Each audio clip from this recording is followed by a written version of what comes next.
All right, so let's talk about something that can be, well, a total nightmare. You need to file a US tax return, but you can't get a Social Security number. So you need what's called an ITIN, or an Individual Taxpayer Identification Number. The thing is, the process for getting one can feel like a real gauntlet, especially when it involves your single most important document. I'm guessing this question hits home for a lot of you. And you know what? You are absolutely not alone. The standard way to apply for an ITIN means you have to mail your original passport to the IRS. Yeah. And if the idea of just dropping your most critical document into a bureaucratic black hole for who knows how long gives you a pit in your stomach, well, it should. That fear is completely justified. And look, this isn't just you being paranoid. Check out this number. An IRS watchdog report found that in just 1 year, the IRS destroyed almost 8,000 documents. Why? Because they couldn't get in touch with the applicants. I mean, wow. The stakes here are incredibly high. This is real. So yeah, that brings us to what we're calling the original document dilemma. It really gets to the heart of why the standard process is just a high-risk waiting game. And this really lays out the conflict, doesn't it? On one hand, you've got your passport, your key to travel, your main form of ID. On the other hand, you've got the IRS, and their official processing time is 7 to 11 weeks. That's up to 3 months, best case scenario, that you're without your passport. For most of us, that's just a non-starter. It's not gonna work. Okay, but here is the good news. I promise there is good news. You do not have to play this risky game. There are actually 3 official, much safer ways to get this done. Ways to avoid mailing your precious documents to the IRS. So let's get into them. All right, here are your 3 safe options.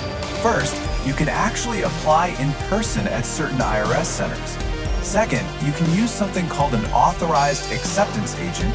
And third, you can submit a certified copy of your documents instead of the real thing. Now, each one of these has its own quirks and rules, and you really got to understand the details.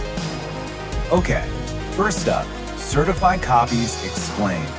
We're going to start here because honestly, this is probably the most critical and the most misunderstood option of them all.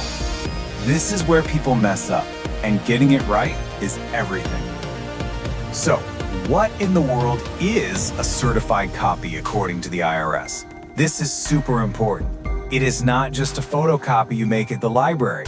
It has to be an official copy that you get directly from the agency that gave you the original document. So, for your passport, you'd have to get it from your country's passport agency.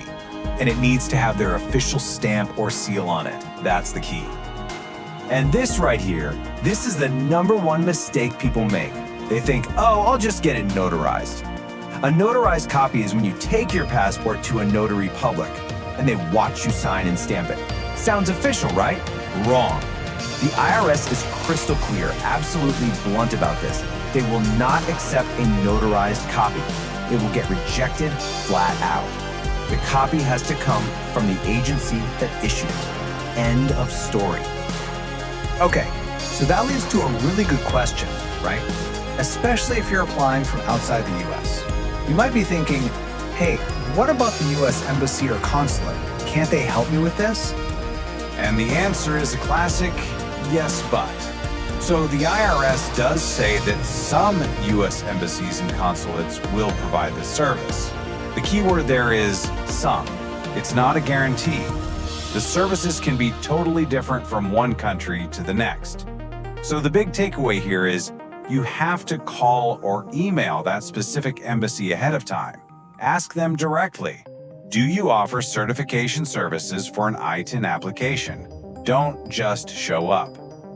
All right, let's look at the next safe option, using acceptance agents. Now, this is a great path, but there's a really critical difference you need to know about. The difference between an AA and a CAA. And trust me, picking the wrong one could land you right back where you started, having to mail in your passport. Okay, let's break this down because it's super important. You've got 2 types, a regular acceptance agent, an AA, and a certifying acceptance agent, a CAA. Now, they both help you with the paperwork, but here's the game changer.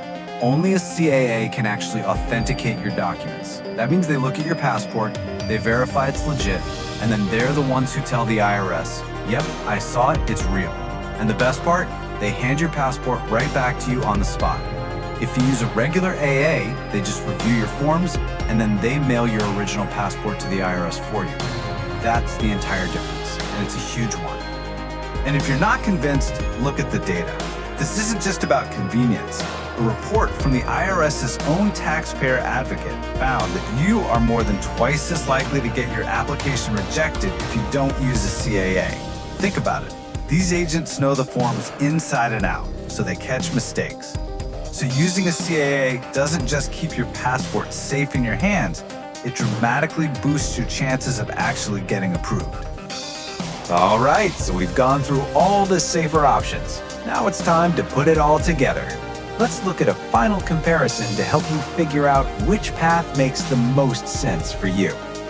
So here it is, the ITIN decision matrix. Let's just walk through it.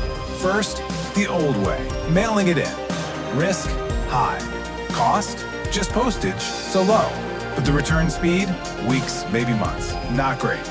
Option 2, an IRS center, or TAC. Low risk, totally free, and you get your documents back right away. The catch? You have to be in the US, and you need an appointment. Then there's the certifying agent, the CAA. Also low risk, also immediate return of your docs, but it's fee-based. You're paying for that expertise and convenience. And finally, the embassy route. Low risk, but the cost and the time it takes? That's a big question mark. It totally varies. So it all comes down to this question. What's the right choice for you? You know, it really is a balance of your own situation. What's your tolerance for risk? What's your budget? Where are you located? If you're in the US and near one of those special IRS centers, the TAC is an amazing free option. If you're overseas or you just want that peace of mind that an expert is handling it, a CEA is probably worth every penny. The most important thing to remember is that you have options. You do not have to just cross your fingers and mail your passport into the void. You can get through this ITIN gauntlet safely.